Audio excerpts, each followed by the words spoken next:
तो लिख रहे हैं हम एक्स ए सी, बी का जो मोल आंसर उसको लिख रहे हैं हम एक्स बी सी, विलियन के अंदर है ना, एक्स ए, अच्छा वो भी कर दिया कोई बात नहीं, है ना, एक्स ए और एक्स बी से लिख रहे हैं,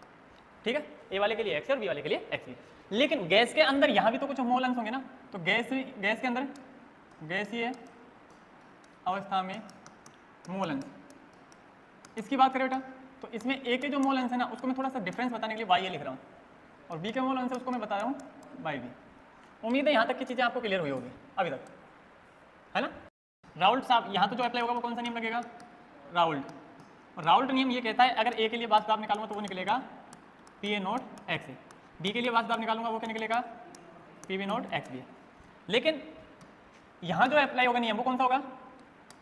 डोल्टन नियम, मतलब डोल्टन नियम इस विलियन पर नहीं लग रहा, गैस पर लग रहा है ना। तो वहाँ जो निकल के आता है बेटा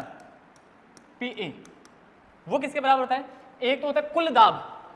है ना, कुल दाब को जिसको हम लिखते थे पी से, P A plus P B,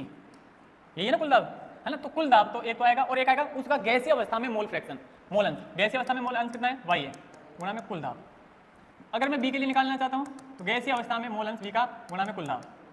मतलब डोल्टन का नियम ये कहता है किसी अवयव का अगर आपको वास्तव दाब निकालना है तो उसका गैसीय अवस्था में वास्तव मोल अंश गुणा कुल दाब से गुणा कर दो, ठीक है। उम्मीद है दोनों का अंतर समझ में आ गया होगा आपको, ठीक है। बस इसमें अच्छा कहने का मतलब ये बेटा आप इनको कंपेयर भी करा सकते हो अगर चाहो तो, भाई इस वाली टर्म्स को मैं इस वाली टर्म्स के साथ कंपेयर करा सकता हूँ, ये भी पी ए का मान है, ये भी पी ए का मान है।